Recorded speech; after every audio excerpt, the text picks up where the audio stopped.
Okay, so we've got a really interesting one today, delving into index universal life insurance, or IULs for short. IULs, yeah. People are really curious about this one, I think, especially if they want that security of life insurance, but they're also like, hey, what if my money could be keeping pace with the market or even exceeding it? Right. Is that kind of the right track? Are we on the same page? Yeah, you've hit the nail on the head.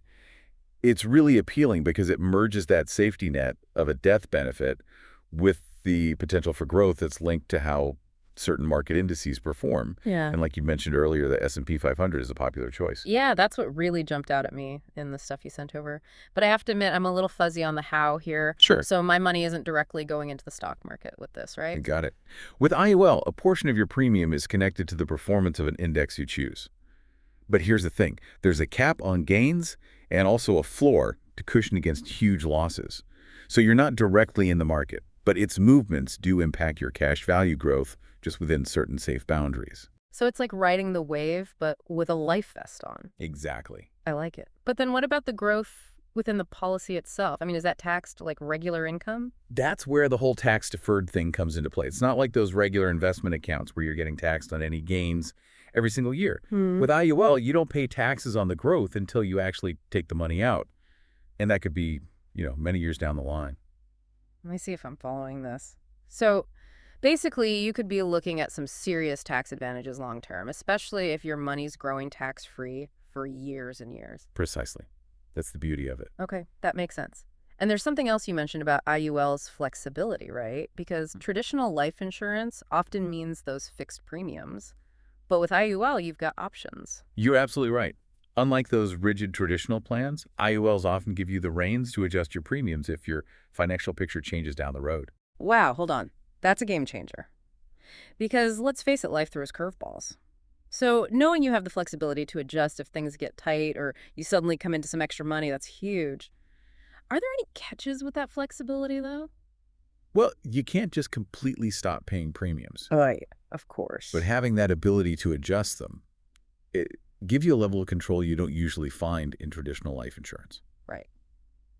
Oh, and there's another flexibility perk we should touch on, Yeah. the fact that you can actually borrow against the cash value you've built up in the policy. Wait a minute. You mean it's like having a line of credit without even going through a bank? In essence, yes, you're on the right track there. But it's crucial to remember that borrowing against your policy does mean interest, and it can impact the death benefit.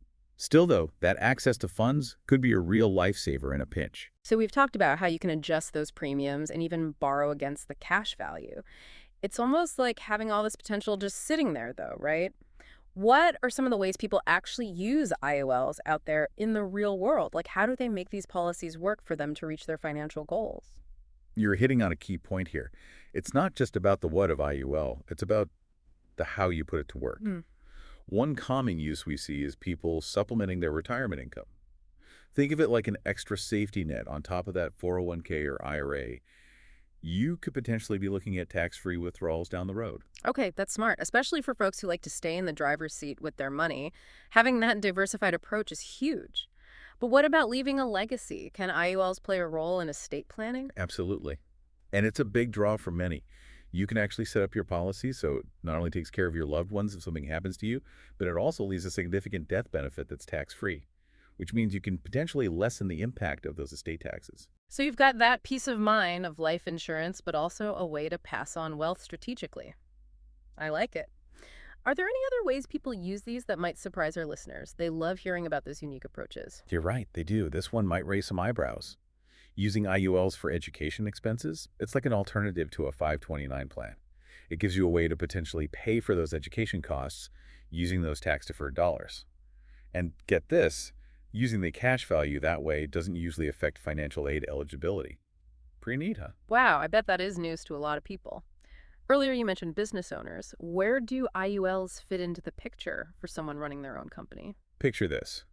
You're a business owner, and you want to make sure that if something happens to you, your business partner can smoothly take over. And IUL can actually fund a buy-sell agreement.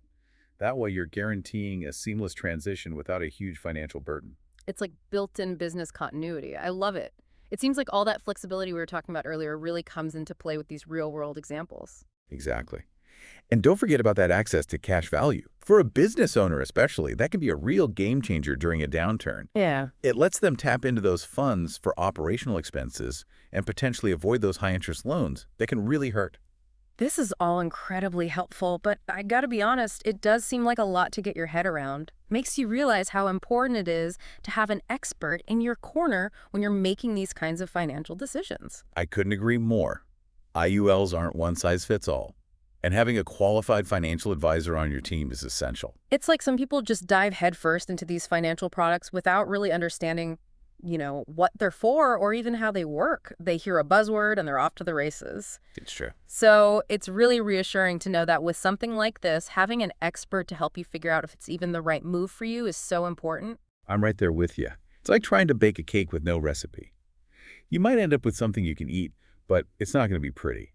A good financial advisor can really help you see if IUL even aligns with what you want to do, your risk tolerance, and your whole financial picture. So before you even think about IOLs, it's about really getting to know your own financial landscape, right? Like asking yourself those tough questions about what you're really trying to achieve. Exactly. It's about being proactive and taking control.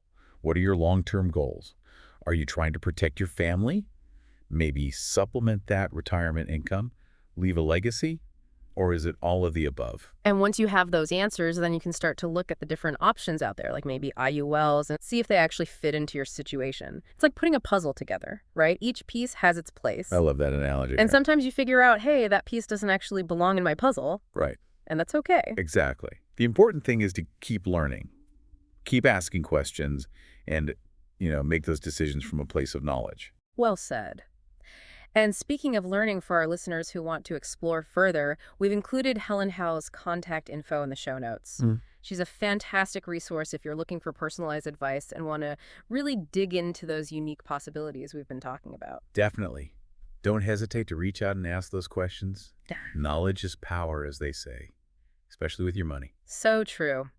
Well, this has been a fascinating deep dive into the world of IULs. We've covered so much ground today, how they work those real-world applications, and of course that crucial reminder to team up with a financial advisor to make sure it's the right fit for you. It's all about finding the tools and the strategies that really click with your own financial goals and what you want to achieve. And on that note, we'll wrap up this deep dive. Keep those curious minds engaged, everyone, and we'll catch you on the next episode where we'll be exploring another intriguing topic that's sure to pique your interest. Yeah. Until then, happy learning.